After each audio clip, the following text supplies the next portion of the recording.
গল্পগুলিতে আজ পড়ছি রবীন্দ্রনাথ ঠাকুরের একটি ছোট গল্প অপরিচিতা। আজ আমার বয়স ২৭ মাত্র। এ জীবনটা না দৈর্ঘ্যের হিসাবে বড়, না গুণের হিসাবে, তবু ইহার একটু বিশেষ মূল্য আছে। ইহা সেই ফুলের মতো যাহার বুকের উপরে ভ্রমর আসিয়া বসিয়াছিল এবং সেই পদক্ষেপের ইতিহাস তাহার জীবনের মাঝখানে ফলের মতো গুটি ধরিয়া উঠিয়াছে। সেই ইতিহাসটুকু আকারে ছোট, তাহাকে ছোট করিয়াই লিখিব। ছোটকে যাহারা সামান্য বলিয়া ভুল করেন না, তাহারাই ইহার রস বুঝিবেন। কলেজে যতগুলো পরীক্ষা পাশ করিবার সব আমি চুকাইয়াছি। ছেলেবেলায় আমার সুন্দর চেহারা লইয়া পণ্ডিত মশাই আমাকে শিমুল ফুল ও মাকাল ফলের সহিত তুলনা করিয়া বিদ্রূপ করিবার সুযোগ পাইয়াছিলেন। ইহাতে তখন বড় লজ্জা পাইতাম, কিন্তু বয়স হইয়া একথা ভাবিয়াছি, যদি জন্মান্তর থাকে তবে আমার মুখে সুরূপ এবং পণ্ডিত মশাইদের মুখে বিদ্রূপ আবার যেন এমন করিয়াই প্রকাশ পায়। আমার পিতা এককালে গরিব ছিলেন। ওকালতি করিয়া তিনি প্রচুর টাকা রোজগার করিয়াছেন। ভোগ করিবার সময় নিমেষমাত্রও পান নাই। মৃত্যুতে তিনি যে হাঁফ ছাড়িলেন, সেই তার প্রথম অবকাশ। আমার তখন বয়স অল্প। মার হাতেই আমি মানুষ। মা গরিবের ঘরের মেয়ে, তাই আমরা যে ধনী একথা তিনিও ভোলেন না, আমাকেও ভুলিতে দেন না। শিশুকালে আমি কোলে কোলেই মানুষ। বোধ করি সেই জন্য শেষ পর্যন্ত পুরোপুরি বয়স হইল না। আজও আমাকে দেখিলে মনে হইবে আমি অন্নপূর্ণার কোলে গজাননের ছোট ভাইটি। আমার আসল অভিভাবক আমার মামা। তিনি আমার চেয়ে বড়জোর বছর ৬ বড়, কিন্তু ফল্গুর বালির মতো তিনি আমাদের সমস্ত সংসারটাকে নিজের অন্তরের মধ্যে শুষিয়া লইয়াছেন। তাহাকে না খুঁড়িয়া এখানকার এক গণ্ডূষও রস পাইবার জো নেই। এই কারণে কোনো কিছুর জন্যই আমাকে কোনো ভাবনা ভাবিতে হয় না। কন্যার পিতামাত্রই স্বীকার করিবেন আমি সৎপাত্র। তামাকটুকু পর্যন্ত খাই না। ভালো মানুষ হওয়ার কোনো ঝঞ্ঝাট নাই, তাই আমি নিতান্ত ভালো মানুষ। মাতার আদেশ মানিয়া চলিবার ক্ষমতা আমার আছে, বস্তুত না মানিবার ক্ষমতা আমার নাই। অন্তঃপুরের শাসনে চলিবার মতো করিয়াই আমি প্রস্তুত হইয়াছি। যদি কোনো কন্যা স্বয়ংবরা হন, তবে এই সুলক্ষণটি স্মরণ রাখিবেন।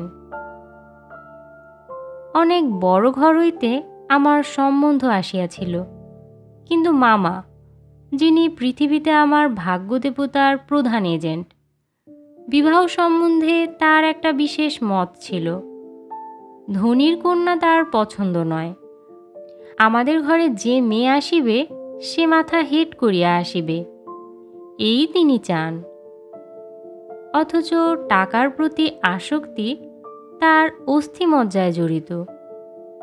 তিনি এমন বেহাই চান যাহার টাকা নাই, অথচ যে টাকা দিতে কসুর করিবে না। যাহাকে শোষণ করা চলিবে, অথচ বাড়িতে আসিলে গুড়গুড়ির পরিবর্তে বাধা হুকায় তামাক দিলে যাহার নালিশ খাটিবে না। আমার বন্ধু হরিশ কানপুরে কাজ করে। সে ছুটিতে কলকাতায় আসিয়া আমার মন উতলা করিয়া দিল। সে বলিল, ওহে, মেয়ে যদি বলো, একটা খাসা মেয়ে আছে। কিছুদিন পূর্বেই MA পাশ করিয়াছি। সামনে যতদূর পর্যন্ত দৃষ্টি চলে ছুটি ধু ধু করিতেছে। পরীক্ষা নাই, উমেদারি নাই, চাকরি নাই, নিজের বিষয় দেখিবারও চিন্তা নাই, শিক্ষাও নাই, ইচ্ছাও নাই। থাকিবার মধ্যে ভিতরে আছেন মা এবং বাহিরে আছেন মামা। এই অবকাশের মরুভূমির মধ্যে আমার হৃদয় তখন বিশ্বব্যাপী নারীরূপের মরীচিকা দেখিতেছিল। আকাশে তাহার দৃষ্টি, বাতাসে তাহার নিঃশ্বাস, তরুমর্মরে তাহার গোপন কথা। এমন সময় হরিশ আসিয়া বলিল, মেয়ে যদি বলো তবে। আমার শরীর মন বসন্ত বাতাসে বকুল বনের নবপল্লব রাশির মতো কাঁপিতে কাঁপিতে আলো ছায়া বুনিতে লাগিল। হরিশ মানুষটা ছিল রসিক, রস দিয়ে বর্ণনা করিবার শক্তি তাহার ছিল, আর আমার মন ছিল তৃষার্ত। আমি হরিশকে বলিলাম, একবার মামার কাছে কথাটা পারিয়া দেখো। হরিশ আসর জমাইতে অদ্বিতীয়, তাই সর্বত্রই তাহার খাতির। মামাও তাহাকে পাইলে ছাড়িতে চান না। কথাটা তার বৈঠকে উঠিল। মেয়ের চেয়ে মেয়ের বাপের খবরটাই তাহার কাছে গুরুতর। বাপের অবস্থা তিনি যেমনটি চান তেমনি। এককালে ইহাদের বংশে লক্ষ্মীর মঙ্গল ঘট ভরা ছিল, এখন তাহা শূন্য বলিলেই হয়, অথচ তলায় সামান্য কিছু বাকি আছে। দেশে বংশমর্যাদা রাখিয়া চলা সহজ নয় বলিয়া ইনি পশ্চিমে গিয়া বাস করিতেছেন। সেখানে গরিব গৃহস্থের মতোই থাকেন। একটি মেয়ে ছাড়া তার আর নেই, সুতরাং তাহারই পশ্চাতে লক্ষ্মীর ঘরটি একেবারে উপর করিয়া দিতে দ্বিধা হইবে না। এসব ভালো কথা, কিন্তু মেয়ের বয়স যে 15। তাই শুনিয়া মামার মন ভার হইল। বংশে তো কোনো দোষ নাই। না, দোষ নাই। বাপ কোথাও তার মেয়ের যোগ্য বর খুঁজিয়া পান না। একে তো বরের হাট মহার্ঘ, তাহার পরে ধনুক ভাঙা পণ। কাজেই বাপ কেবলই সবুর করিতেছেন, কিন্তু মেয়ের বয়স সবুর করিতেছে না। যাই হোক, হরিশের সরস রসনার গুণ আছে। মামার মন নরম হইল। বিবাহের ভূমিকা অংশটা নির্বিঘ্নে সমাধা হইয়া গেল। কলিকাতার বাহিরে যে পৃথিবীটা আছে, সমস্তটাকেই মামা আন্দামান দ্বীপের অন্তর্গত বলিয়া জানেন। জীবনে একবার বিশেষ কাজে তিনি কোন্নগর পর্যন্ত গিয়াছিলেন। মামা যদি মনু হইতেন, তবে তিনি হাবড়ার পুল পার হওয়াটাকে তার সংহিতায় একেবারেই নিষেধ করিয়া দিতেন। মনের মধ্যে ইচ্ছা ছিল, নিজের চোখে মেয়ে দেখিয়া আসিব। সাহস করিয়া প্রস্তাব করিতে পারিলাম না। কন্যাকে আশীর্বাদ করিবার জন্য যাহাকে পাঠানো হইল, সে আমাদের বিনু দাদা, আমার পিসতুত ভাই। তাহার মত, রুচি এবং দক্ষতার উপরে আমি 16 আনা নির্ভর করিতে পারি। বিনুদা ফিরিয়া আসিয়া বলিলেন, মন্দ নয় হে, খাঁটি সোনা বটে। বিনুদাদার ভাষাটা অত্যন্ত আটো। যেখানে আমরা বলি চমৎকার, সেখানে তিনি বলেন চলনসই। অতএব বুঝিলাম, আমার ভাগ্যে প্রজাপতির সঙ্গে পঞ্চস্বরের কোনো বিরোধ নাই। বলা বাহুল্য, বিবাহ উপলক্ষে কন্যাপক্ষকেই কলিকাতায় আসিতে হইল। কন্যার পিতা শম্ভুনাথ বাবু হরিশকে কত বিশ্বাস করেন, তাহার প্রমাণ এই যে বিবাহের 3 দিন পূর্বে তিনি আমাকে প্রথম চক্ষে দেখেন এবং আশীর্বাদ করিয়া যান। বয়স তার 40-এর কিছু এপারে বা ওপারে। চুল কাঁচা, গুফে পাক ধরিতে আরম্ভ করিয়াছে মাত্র। সুপুরুষ বটে। ভিড়ের মধ্যে দেখিলে সকলের আগে তার উপরে চোখ পড়িবার মতো চেহারা। আশা করি আমাকে দেখিয়া তিনি খুশি হইয়াছিলেন।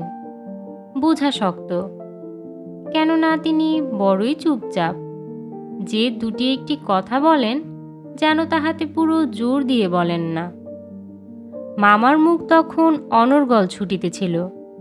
ধনে মানে আমাদের স্থান যে শহরের কারো চেয়ে কম নয়, সেটাকেই তিনি নানা প্রসঙ্গে প্রচার করিতেছিলেন। শম্ভুনাথ বাবু এ কথায় একেবারে যোগই দিলেন না। কোনো ফাঁকে একটা হু বা হা কিছুই শোনা গেল না। আমি হইলে দমিয়া যাইতাম, কিন্তু মামাকে দমানো শক্ত। তিনি শম্ভুনাথ বাবুর চুপচাপ ভাব দেখিয়া ভাবিলেন, লোকটা নিতান্ত নির্জীব, একেবারে কোনো তেজ নাই। বেহাই সম্প্রদায়ের আর যাই থাক, তেজ থাকাটা দোষের। অতএব মামা মনে মনে খুশি হইলেন। শম্ভুনাথ বাবু যখন উঠিলেন, তখন মামার সংক্ষেপে উপর হইতেই তাকে বিদায় করিলেন, গাড়িতে তুলিয়া দিতে গেলেন না। পণ সম্বন্ধে দুই পক্ষে পাকাপাকি কথা ঠিক হইয়া গিয়াছিল। মামা নিজেকে অসামান্য চতুর বলিয়াই অভিমান করিয়া থাকেন। কথাবার্তায় কোথাও তিনি কিছু ফাঁক রাখেন নাই। টাকার অঙ্ক তো স্থির ছিলই, তারপরে গহনা কত ভরির এবং সোনা কত দরের হইবে সেও একেবারে বাধাবাধি হইয়া গিয়াছিল। আমি নিজে এ সমস্ত কথার মধ্যে ছিলাম না, জানিতাম না দেনা পাওনা কি স্থির হইল। মনে জানিতাম এই স্থূল অংশটাও বিবাহের একটা প্রধান অংশ, এবং সেই অংশের ভার যার উপরে তিনি এক করাও ঠুকিবেন না। বস্তুত আশ্চর্য পাকা লোক বলিয়া মামা আমাদের সমস্ত সংসারের প্রধান গর্বের সামগ্রী। যেখানে আমাদের কোনো সম্বন্ধ আছে, সেখানে সর্বত্রই তিনি বুদ্ধির লড়াইয়ে জিতিবেন, এ একেবারে ধরা কথা। এই জন্য আমাদের অভাব না থাকিলেও এবং অন্য পক্ষের অভাব কঠিন হইলেও জিতিব। আমাদের সংসারের এই জেদ, ইহাতে যে বাচুক আর যে মরুক। গায়ে হলুদ অসম্ভব রকম ধুম করিয়া গেল। বাহক এত গেল যে তাহার আদমশুমারি করিতে হইলে কেরানি রাখিতে হয়। তাহাদিগকে বিদায় করিতে অপর পক্ষকে যে নাকাল হইতে হইবে, সেই কথা স্মরণ করিয়া মামার সঙ্গে মা একযোগে বিস্তর হাসিলেন।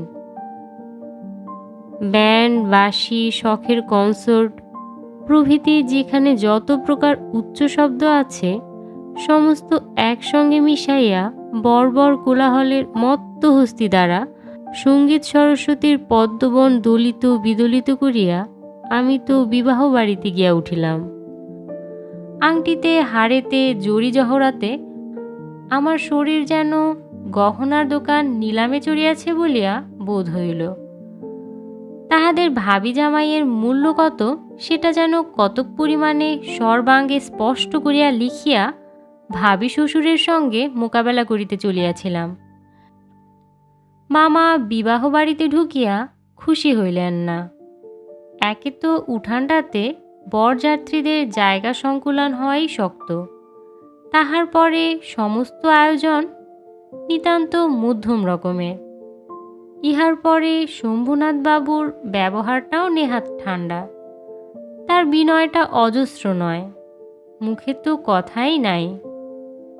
কোমরে চাদর বাঁধা, গলা ভাঙা, টাক পরা, মিশকালো এবং বিপুল শরীরের তার একটি উকিল বন্ধু যদি নিয়ত হাত জোর করিয়া মাথা হেলাইয়া নম্রতার স্মিত হাস্যে ও গদগদ বচনে কনসার্ট পার্টির করতাল বাজিয়ে হইতে শুরু করিয়া বরকর্তাদের প্রত্যেককে বারবার প্রচুর রূপে অভিষিক্ত করিয়া না দিতেন, তবে গোড়াতেই একটা এসপার ওসপার হইত। আমি সভায় বসিবার কিছুক্ষণ পরেই মামা শম্ভুনাথ বাবুকে পাশের ঘরে ডাকিয়া লইয়া গেলেন। কি কথা হইল জানি না।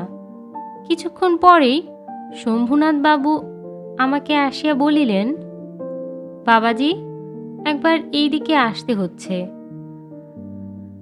ব্যাপারখানা এই, সকলের না হোক, কিন্তু কোনো কোনো মানুষের জীবনের একটা কিছু লক্ষ্য থাকে। মামার একমাত্র লক্ষ্য ছিল তিনি কোনো মতেই কারো কাছে ঠকিবেন না। তার ভয় তার বেহাই তাকে গহনায় ফাঁকি দিতে পারেন। বিবাহ কার্য শেষ হইয়া গেলে সে ফাঁকির আর প্রতিকার চলিবে না। বাড়ি ভাড়া, সওগাত, লোকবিদায় প্রভৃতি সম্বন্ধে যেরকম টানাটানির পরিচয় পাওয়া গেছে, তাহাতে মামা ঠিক করিয়াছিলেন দেওয়া থোয়া সম্বন্ধে এ লোকটির শুধু মুখের কথার উপর ভর করা চলিবে না। সেই জন্য বাড়ির শ্যাকরাকে শুদ্ধ সঙ্গে আনিয়াছিলেন। পাশের ঘরে গিয়া দেখিলাম মামা এক তক্তপোষে এবং শ্যাকরা তাহার দাড়িপাল্লা, কুষ্টিপাথর প্রভৃতি লইয়া মেঝে বসে আছে। শম্ভুনাথবাবু আমাকে বলিলেন, তোমার মামা বলিতেছেন বিবাহের কাজ শুরু হইবার আগেই তিনি কনের সমস্ত গহনা যাচাই করিয়া দেখিবেন। ইহাতে তুমি কি বলো? আমি মাথা হেঁট করিয়া চুপ করিয়া রহিলাম। মামা বলিলেন, ও আবার কি বলিবে? আমি যাহা বলিব তাই হইবে। শম্ভুনাথবাবু আমার দিকে চাহিয়া কহিলেন, সেই কথা তবে ঠিক, উনি যা বলিবেন তাই হইবে? এ সম্বন্ধে তোমার কিছুই বলিবার নাই? আমি একটু ঘাড় নাড়ার ইঙ্গিতে জানাইলাম, এসব কথায় আমার সম্পূর্ণ অনধিকার। আচ্ছা, তবে বসো, মেয়ের গা হইতে সমস্ত গহনা খুলিয়া আনিতেছি। এই বলিয়া তিনি উঠিলেন। মামা বলিলেন, অনুপম এখানে কি করিবে? ও সভায় গিয়া বসুক। শম্ভুনাথ বলিলেন, না, সভায় নয়, এখানেই বসিতে হইবে। কিছুক্ষণ পরে তিনি একখানা গামছায় বাঁধা গহনা আনিয়া তক্তপোষের উপর মেলিয়া ধরিলেন। সমস্তই তাহার পিতামহীদের আমলের গহনা, হাল ফ্যাশনের সূক্ষ্ম কাজ নয়, যেমন মোটা তেমনি ভারী। শ্যাকরা গহনা হাতে তুলিয়া লইয়া বলিল, এ আর দেখিব কি, ইহাতে খাদ নাই, এমন সোনা এখনকার দিনে ব্যবহারই হয় না। এই বলিয়া সে মকরমুখা মোটা একখানা বালায় একটু চাপ দিয়া দেখাইল, তাহা বাকিয়া যায়। মামা তখনই তার নোট বইয়ে গহনাগুলির ফর্দ টুকাইয়া লইলেন। পাছে যাহা দেখানো হইল তাহার কোনোটা কম পড়ে। হিসাব করিয়া দেখিলেন গহনা যে পরিমাণ দিবার কথা এগুলি সংখ্যায়, দরে এবং ভারে তার অনেক বেশি। গহনাগুলির মধ্যে একজোড়া ইয়াররিং ছিল। শম্ভুনাথ সেইটে শ্যাকরার হাতে দিয়ে বলিলেন, এইটে একবার পরখ করিয়া দেখো। শ্যাকরা কহিল, ইহা বিলাতি মাল, ইহাতে সোনার ভাগ সামান্যই আছে। শম্ভুবাবু ইয়াররিং জোড়া মামার হাতে দিয়া বলিলেন, এটা আপনারাই রাখিয়া দিন। মামা সেটা হাতে লইয়া দেখিলেন।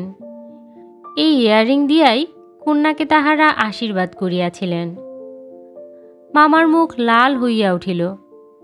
দরিদ্র তাহাকে ঠকাইতে চাহিবে, কিন্তু তিনি ঠকিবেন না, এই আনন্দ সম্ভোগ হইতে বঞ্চিত হইলেন এবং তাহার উপরেও কিছু উপরি পাওনা জুটিল। অত্যন্ত মুখ ভার করিয়া বলিলেন, অনুপম, যাও, তুমি সভায় গিয়ে বসো গে। শম্ভুনাথবাবু বলিলেন, না, এখন সভায় বসিতে হইবে না, চলুন আগে আপনাদের খাওয়াইয়া দেই। মামা বলিলেন, সে কি কথা, লগ্ন? শম্ভুনাথবাবু বলিলেন, সেজন্য কিছু ভাবিবেন না, এখন উঠুন। লোকটি নেহাত ভালো মানুষ ধরনের, কিন্তু ভেতরে বেশ একটু জোর আছে বলিয়া বোধ হইল। মামাকে উঠিতে হইল। বরযাত্রদেরও আহার হইয়া গেল। আয়োজনের আড়ম্বর ছিল না, কিন্তু রান্না ভালো এবং সমস্ত বেশ পরিষ্কার পরিচ্ছন্ন বলিয়া সকলেরই তৃপ্তি হইল। বরযাত্রদের খাওয়া শেষ হইলে শম্ভুনাথবাবু আমাকে খাইতে বলিলেন। মামা বলিলেন, সে কি কথা, বিবাহের পূর্বে বর খাইবে কেমন করিয়া? এ সম্বন্ধে মামার কোনো মত প্রকাশকে তিনি সম্পূর্ণ উপেক্ষা করিয়া আমার দিকে চাহিয়া বলিলেন, তুমি কি বলো, বসিয়া যাইতে দোষ কিছু আছে? মূর্তিমতী মাতৃ আজ্ঞাস্বরূপে মামা উপস্থিত, তার বিরুদ্ধে চলা আমার পক্ষে অসম্ভব। আমি আহারে বসিতে পারিলাম না। তখন শম্ভুনাথবাবু মামাকে বলিলেন, আপনাদিগকে অনেক কষ্ট দিয়াছি। আমরা ধনী নই, আপনাদের যোগ্য আয়োজন করিতে পারি নাই, ক্ষমা করিবেন। রাত হইয়া গেছে, আর আপনাদের কষ্ট বাড়াইতে ইচ্ছা করি না। এখন তবে মামা বলিলেন, তার সভায় চলুন, আমরা তো প্রস্তুত আছি। শম্ভুনাথ বলিলেন, তবে আপনাদের গাড়ি বলিয়া দেই। মামা আশ্চর্য হইয়া বলিলেন, ঠাট্টা করিতেছেন নাকি? শম্ভুনাথ কহিলেন, ঠাট্টা তো আপনি করিয়া সারিয়াছেন, ঠাট্টার সম্পর্কটাকে স্থায়ী করিবার ইচ্ছা আমার নাই। মামা দুই চোখ এত বড় করিয়া মেলিয়া অবাক হইয়া রহিলেন। শম্ভুনাথ কহিলেন, আমার কন্যার গহনা আমি চুরি করিব, এ কথা যারা মনে করে তাদের হাতে আমি কন্যা দিতে পারি না। আমাকে একটা কথা বলাও তিনি আবশ্যক বোধ করিলেন না, কারণ প্রমাণ হইয়া গেছে আমি কেহই নই। তারপরে যা হইল সে আমি বলিতে ইচ্ছা করি না। ঝাড় লণ্ঠন ভাঙিয়া চুরিয়া জিনিসপত্র লণ্ডভণ্ড করিয়া বরযাত্রের দল দক্ষ যজ্ঞের পালা সারিয়া বাহির হইয়া গেল। বাড়ি ফিরিবার সময় ব্যান্ড, রসন চৌকি ও কনসার্ট একসঙ্গে বাজিল না, এবং অভ্রের ঝাড়গুলো আকাশের তারার উপর আপনাদের কর্তব্যের বরাত দিয়া কোথায় যে মহানির্বাণ লাভ করিল সন্ধান পাওয়া গেল না। বাড়ির সকলে তো রাগিয়া আগুন। কন্যার পিতার এত গুমর, কলি যে 4 পোয়া হইয়া আসিল। সকলে বলিল, দেখি মেয়ের বিয়ে দেন কেমন করিয়া। কিন্তু মেয়ের বিয়ে হইবে না এ ভয় যার মনে নেই, তার শাস্তির উপায় কি? সমস্ত বাংলাদেশের মধ্যে আমিই একমাত্র পুরুষ যাহাকে কন্যার বাপ বিবাহের আসর হইতে নিজে ফিরাইয়া দিয়াছে। এত বড় সৎপাত্রের কপালে এত বড় কলঙ্কের দাগ কোন নষ্ট গ্রহ এত আলো জ্বালাইয়া বাজনা বাজাইয়া সমারোহ করিয়া আঁকিয়া দিল? বরযাত্ররা এই বলিয়া কপাল চাপড়াইতে লাগিল যে বিবাহ হইল না, অথচ আমাদের ফাঁকি দিয়া খাওয়াইয়া দিল। পাকযন্ত্রটাকে সমস্ত অন্নশুদ্ধ সেখানে টান মারিয়া ফেলিয়া দিয়া আসিতে পারিলে তবে আফসোস মিটিত। বিবাহের চুক্তি ভঙ্গ ও মানহানির দাবিতে নালিশ করিব বলিয়া মামা অত্যন্ত গোল করিয়া বেড়াইতে লাগিলেন। হিতৈষীরা বুঝাইয়া দিল, তাহা হইলে তামাশার যেটুকু বাকি আছে তাহা পুরা হইবে। বলা বাহুল্য, আমিও খুব রাগিয়াছিলাম। কোনো গতিকে শম্ভুনাথ বিষম জব্দ হইয়া আমাদের পায়ে ধরিয়া আসিয়া পড়েন। গোফের রেখায় তা দিতে দিতে এইটাই কেবল কামনা করিতে লাগিলাম। কিন্তু এই আক্রোশের কালো রঙের স্রোতের পাশাপাশি আর একটা স্রোত বহিতেছিল, যেটার রং একেবারেই কালো নয়। সমস্ত মন যে সেই অপরিচিতার পানে ছুটিয়া গিয়াছিল, এখনো যে তাহাকে কিছুতেই টানিয়া ফিরাইতে পারি না। দেয়ালটুকুর আড়ালে রহিয়া গেল গো। কপালে তার চন্দন আঁকা, গায়ে তার লাল শাড়ি, মুখে তার লজ্জার রক্তিমা। হৃদয়ের ভেতরে কি যে তা কেমন করিয়া বলিব।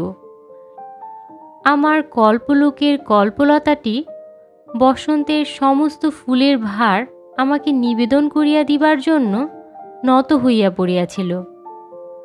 হাওয়া আসে, গন্ধ পাই, পাতার শব্দ শুনি, কেবল আর একটি মাত্র পা ফেলার অপেক্ষা।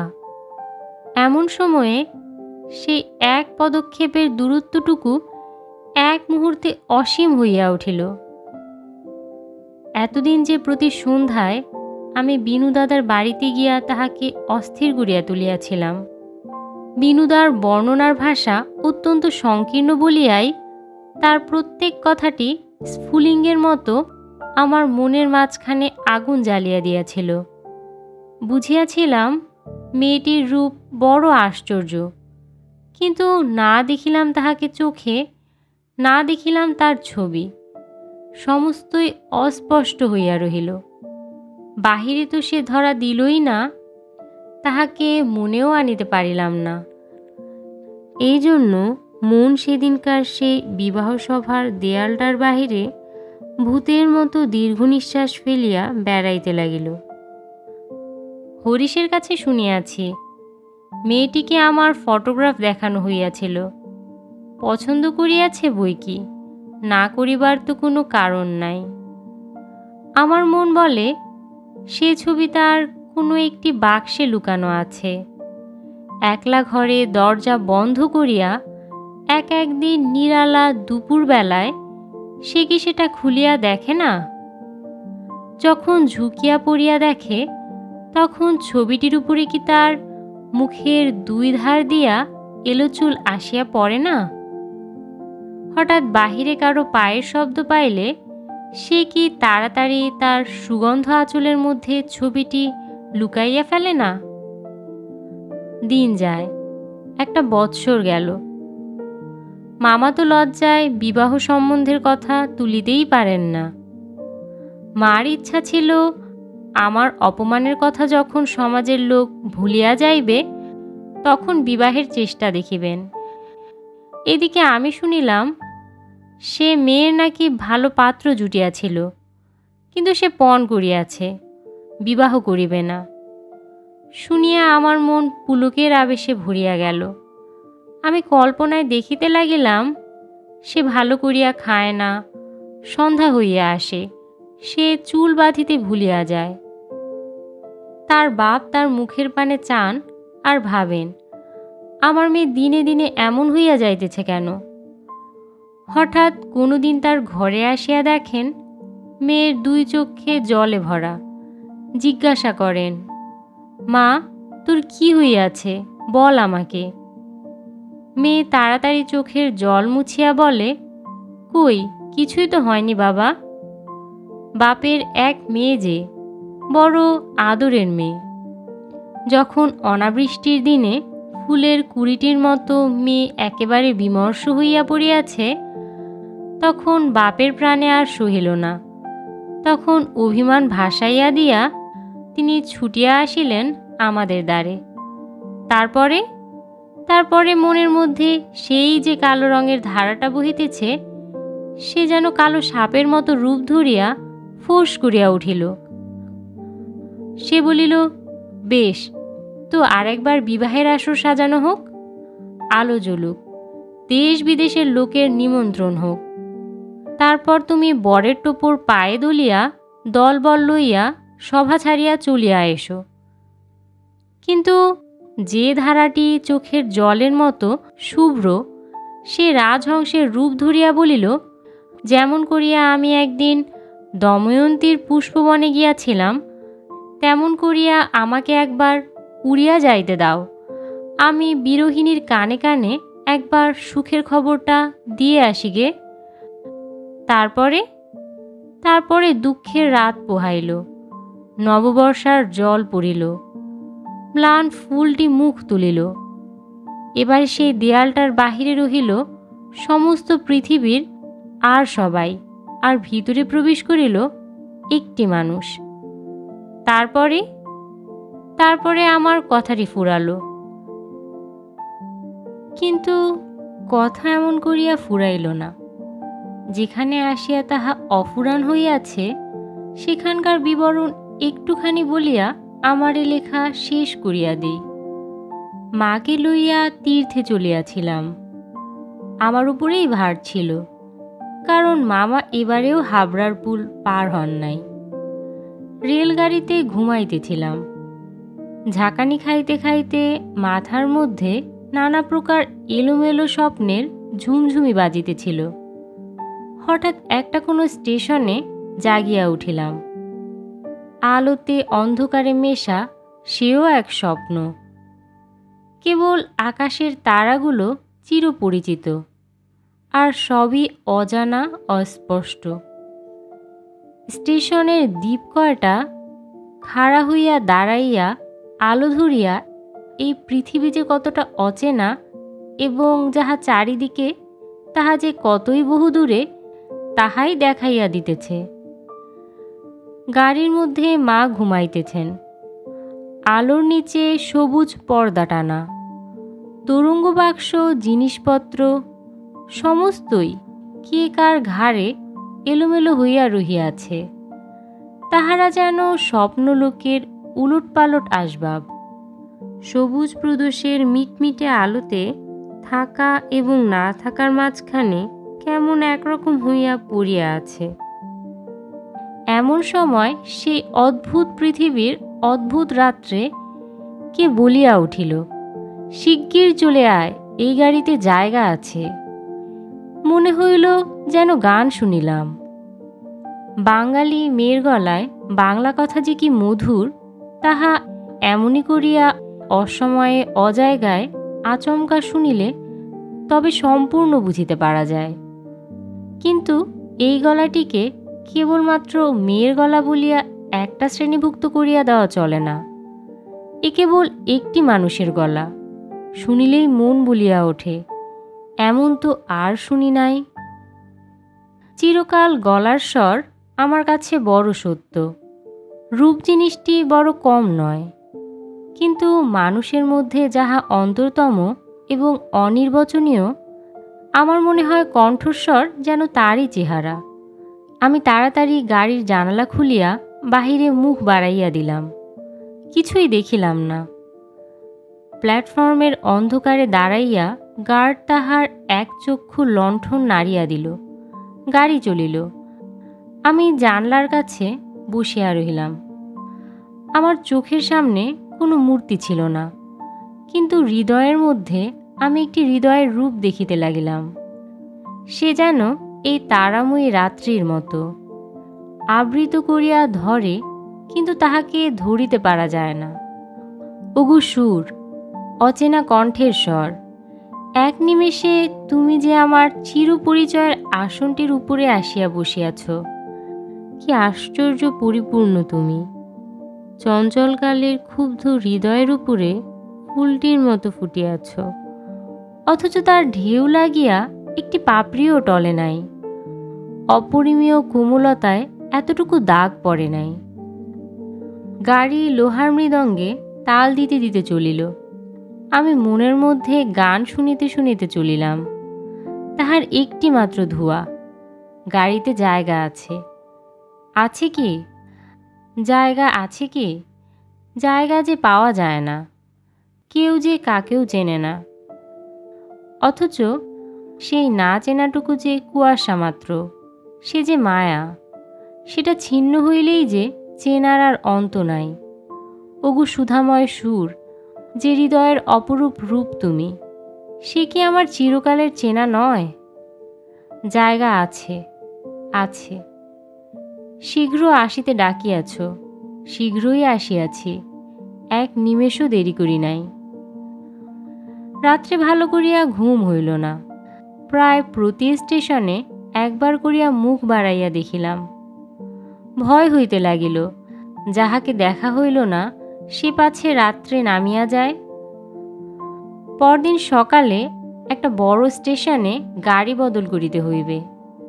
আমাদের ফার্স্ট ক্লাসের টিকিট। মনে আশা ছিল ভিড় হইবে না।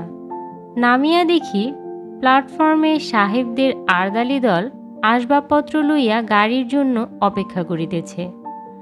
কোনো এক ফৌজের বড় জেনারেল সাহেব ভ্রমণে বাহির হইয়াছেন। 2-3 মিনিট পরেই গাড়ি আসিল। বুঝিলাম ফার্স্ট ক্লাসের আশা ত্যাগ করিতে হইবে। মাকে লইয়া কোন গাড়িতে উঠি সে এক বিষম ভাবনায় পড়িলাম। সব গাড়িতেই ভিড়। দাঁড়ে দাঁড়ে উকি মারিয়া বেড়াইতে লাগিলাম। এমন সময় সেকেন্ড ক্লাস গাড়ি হইতে একটি মেয়ে আমার মাকে লক্ষ্য করিয়া বলিলেন, আপনারা আমাদের গাড়িতে আসুন না, এখানে জায়গা আছে। আমি তো চমকিয়া উঠিলাম। সেই আশ্চর্য মধুর কণ্ঠ এবং সেই গানেরই ধোঁয়া, জায়গা আছে। ক্ষণমাত্র বিলম্ব না করিয়া মাকে লইয়া গাড়িতে উঠিয়া পড়িলাম। জিনিসপত্র তুলিবার প্রায় সময় ছিল না। আমার মতো অক্ষম দুনিয়ায় নাই। সেই মেয়েটি কুলিদের হাত হইতে তাড়াতাড়ি চলতি গাড়িতে আমাদের বিছানাপত্র টানিয়া লইল। আমার একটা ফটোগ্রাফ তুলিবার ক্যামেরা স্টেশনেই পড়িয়া রহিল, গ্রাহ্যই করিলাম না। তারপরে কি লিখিব জানি না। আমার মনের মধ্যে একটি অখণ্ড আনন্দের ছবি আছে, তাহাকে কোথায় শুরু করিব, কোথায় শেষ করিব, বসিয়া বসিয়া বাক্যের পর বাক্য যোজনা করিতে ইচ্ছা করে না। এবার সেই সুরটিকে চোখে দেখিলাম, তখনও তাহাকে সুর বলিয়াই মনে হইল। মায়ের মুখের দিকে চাহিলাম, দেখিলাম তার চোখে পলক পড়িতেছে না। মেয়েটির বয়স 16 কি 17 হইবে, কিন্তু নবযৌবন ইহার দেহে মনে কোথাও যেন একটুও ভার চাপাইয়া দেয় নাই।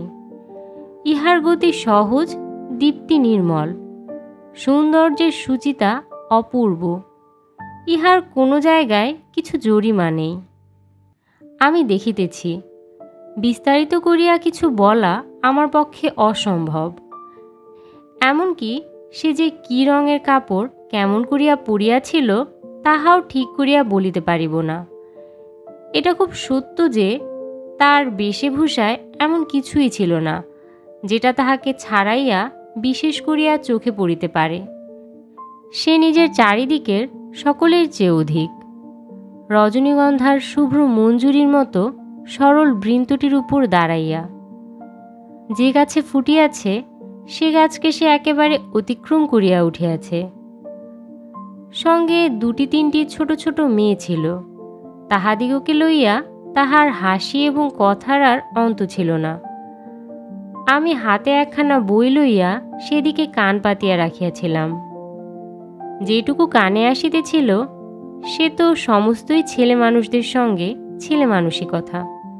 তাহার বিশেষত্ব এই যে তাহার মধ্যে বয়সের তফাৎ কিছুমাত্র ছিল না। ছোটদের সঙ্গে সে অনায়াসে এবং আনন্দে ছোট হইয়া গিয়াছিল। সঙ্গে কতকগুলি ছবিওয়ালা ছেলেদের গল্পের বই। তাহারই কোনো একটা বিশেষ গল্প শোনাইবার জন্য মেয়েরা তাকে ধরিয়া পড়িল। এ গল্প নিশ্চয়ই তাহারা 20-25 বার শুনিয়াছে। মেয়েদের কেন যে এত আগ্রহ তাহা বুঝিলাম। সেই সুধাকণ্ঠের সোনার কাঠিতে সকল কথা যে শোনা হইয়া ওঠে। মেয়েটির সমস্ত শরীর মন যে একেবারে প্রাণে ভরা, তার সমস্ত চলায় বলায় স্পর্শে প্রাণ ঠিকরিয়া ওঠে। তাই মেয়েরা যখন তার মুখে গল্প শোনে তখন গল্প নয়, তাহাকেই শোনে। তাহাদের হৃদয়ের উপর প্রাণের ঝর্ণা ঝরিয়া পড়ে। তার সেই উদ্ভাসিত প্রাণ আমার সেদিনকার সমস্ত সূর্যকিরণকে সজীব করিয়া তুলিল। আমার মনে হইল আমাকে যে প্রকৃতি তাহার আকাশ দিয়া বেষ্টন করিয়াছে সে ওই তরুণীরই অক্লান্ত অম্লান প্রাণের বিশ্বব্যাপী বিস্তার। পরের স্টেশনে পৌঁছিতেই খাবারওয়ালাকে ডাকিয়া সে খুব খানিকটা চানামুট কিনিয়া লইল এবং মেয়েদের সঙ্গে মিলিয়া নিতান্ত ছেলে মানুষের মতো করিয়া কলহাস্য করিতে করিতে অসংকোচে খাইতে লাগিল। আমার প্রকৃতি যে জাল দিয়ে বেড়া। আমি কেন বেশ সহজে হাসি মুখে মেয়েটির কাছে এই চানা এক মুঠা চাহিয়া লইতে পারিলাম না? হাত বাড়াইয়া দিয়া কেন আমার লোভ স্বীকার করিলাম না? মা ভালো লাগা এবং মন্দ লাগার মধ্যে দোমনা হইয়াছিলেন। গাড়িতে আমি পুরুষ মানুষ, তবু ইহার কিছুমাত্র সংকোচ নাই। বিশেষত এমন লোভীর মতো খাইতেছে সেটা ঠিক তার পছন্দ হইতেছিল না। অথচ ইহাদের বেহায়া বলিয়াও তার ভ্রম হয় নাই। তার মনে হইল এ মেয়ের বয়স হইয়াছে কিন্তু শিক্ষা হয় নাই। মা হঠাৎ কারো সঙ্গে আলাপ করিতে পারেন না। মানুষের সঙ্গে দূরে দূরে থাকাই তার অভ্যাস। এই মেয়েটির পরিচয় লইতে তার খুব ইচ্ছা, কিন্তু স্বাভাবিক বাধা কাটাইয়া উঠিতে পারিতেছিলেন না। এমন সময় গাড়ি একটা বড় স্টেশনে আসিয়া থামিল। সেই জেনারেল সাহেবের একদল অনুষঙ্গী এই স্টেশন হইতে উঠিবার উদ্যোগ করিতেছে। গাড়িতে কোথাও জায়গা নাই। বারবার আমাদের গাড়ির সামনে দিয়া তারা ঘুরিয়া গেল। মা তো ভয়ে আড়ষ্ট। আমিও মনের মধ্যে শান্তি পাইতেছিলাম না। গাড়ি ছাড়িবার অল্পকাল পূর্বে একজন দেশি রেলওয়ে কর্মচারী নাম লেখা 2খানা টিকিট গাড়ির 2 বেঞ্চের শিওরের কাছে লটকাইয়া দিয়া আমাকে বলিল, এ গাড়ির এই 2 বেঞ্চ আগে হইতেই 2 সাহেব রিজার্ভ করিয়াছেন, আপনাদিগকে অন্য গাড়িতে যাইতে হইবে। আমি তো তাড়াতাড়ি ব্যস্ত হইয়া দাঁড়াইয়া উঠিলাম। মেয়েটি হিন্দিতে বলিল, না, আমরা গাড়ি ছাড়িব না। সে লোকটি রোখ করিয়া বলিল, না ছাড়িয়া উপায় নাই। কিন্তু মেয়েটির চলিষ্ণুতার কোনো লক্ষণ না দেখিয়া সে নামিয়া গিয়া ইংরেজ স্টেশন মাস্টারকে ডাকিয়া আনিল। সে আসিয়া আমাকে বলিল, আমি দুঃখিত, কিন্তু শুনিয়া আমি কুলিকুলি করিয়া ডাক ছাড়িতে লাগিলাম। মেয়েটি উঠিয়া 2 চক্ষে অগ্নিবর্ষণ করিয়া বলিল, না, আপনি যাইতে পারিবেন না, যেমন আছেন বসিয়া থাকুন। বলিয়া সে দ্বারের কাছে দাঁড়াইয়া স্টেশন মাস্টারকে ইংরেজি ভাষায় বলিল, এ গাড়ি আগে হইতে রিজার্ভ করা, এ কথা মিথ্যা কথা। বলিয়া নাম লেখা টিকিটটি খুলিয়া প্ল্যাটফর্মে ছুঁড়িয়া ফেলিয়া দিল। ইতিমধ্যে আরদালি সমেত ইউনিফর্ম পরা সাহেব দ্বারের কাছে আসিয়া দাঁড়াইয়াছেন। গাড়িতে সে তার আসবাব উঠাইবার জন্য আরদালিকে প্রথমে ইশারা করিয়াছিল। তাহার পরে মেয়েটির মুখে তাকাইয়া তার কথা শুনিয়া ভাব দেখিয়া স্টেশন মাস্টারকে একটু স্পর্শ করিল এবং তাহাকে আড়ালে লইয়া গিয়া কি কথা হইল তা জানি না। দেখা গেল গাড়ি ছাড়িবার সময় অতীত হইলেও আর একটা গাড়ি জুড়িয়া তবে ট্রেন ছাড়িল। মেয়েটি তার দলবল লইয়া আবার এক পত্তন চানামুট খাইতে শুরু করিল, আর আমি লজ্জায় জানলার বাহিরে মুখ বাড়াইয়া প্রকৃতির শোভা দেখিতে লাগিলাম। কানপুরে গাড়ি আসিয়া থামিল। মেয়েটি জিনিসপত্র বাঁধিয়া প্রস্তুত। স্টেশনে একটা হিন্দুস্তানি চাকর ছুটিয়া আসিয়া ইহাদিগকে নামাইবার উদ্যোগ করিতে লাগিল। মা তখন আর থাকিতে পারিলেন না, জিজ্ঞাসা করিলেন, তোমার নাম কি মা? মেয়েটি বলিল, আমার নাম কল্যাণী। শুনিয়া মা এবং আমি দুজনেই চমকিয়া উঠিলাম। তোমার বাবা? তিনি এখানকার ডাক্তার, তার নাম শম্ভুনাথ সেন। তারপরেই সবাই নামিয়া গেল। উপসংহার: মামার নিষেধ অমান্য করিয়া মাতৃ আজ্ঞা ঠেলিয়া তারপরে আমি কানপুরে আসিয়াছি। কল্যাণীর বাপ এবং কল্যাণীর সঙ্গে দেখা হইয়াছে। হাত জোর করিয়াছি, মাথা হেঁট করিয়াছি। শম্ভুনাথ বাবুর হৃদয় গলিয়াছে। কল্যাণী বলে, আমি বিবাহ করিব না। আমি জিজ্ঞাসা করিলাম, কেন? সে বলিল, মাতৃ আজ্ঞা। কি সর্বনাশ, এ পক্ষেও মাতুল আছে নাকি? তারপরে বুঝিলাম মাতৃভূমি আছে। সেই বিবাহ ভাঙার পর হইতে কল্যাণী মেয়েদের শিক্ষার ব্রত গ্রহণ করিয়াছে। কিন্তু আমি আশা ছাড়িতে পারিলাম না। সেই সুরটি যে আমার হৃদয়ের মধ্যে আজও বাজিতেছে। সে যেন কোন ওপারের বাঁশি। আমার সংসারের বাহির হইতে আসিল, সমস্ত সংসারের বাহিরে ডাক দিল। আর সেই যে রাত্রির অন্ধকারের মধ্যে আমার কানে আসিয়াছিল, জায়গা আছে, সে যে আমার চিরজীবনের গানের ধোঁয়া হইয়া রহিল। তখন আমার বয়স ছিল 23, এখন হইয়াছে 27। এখনও আশা ছাড়ি নাই, কিন্তু মাতুলকে ছাড়িয়াছি। নিতান্ত এক ছেলে বলিয়া মা আমাকে ছাড়িতে পারেন নাই। তোমরা মনে করে দিচ্ছ আমি বিবাহের আশা করি? না, কোনো কালেই না। আমার মনে আছে, কেবল সেই এক রাত্রির অজানা কণ্ঠের মধুর সুরের আশা। জায়গা আছে, নিশ্চয়ই আছে, নইলে দাঁড়াবো কোথায়? তাই বৎসরের পর বৎসর যায়, আমি এইখানেই আছি।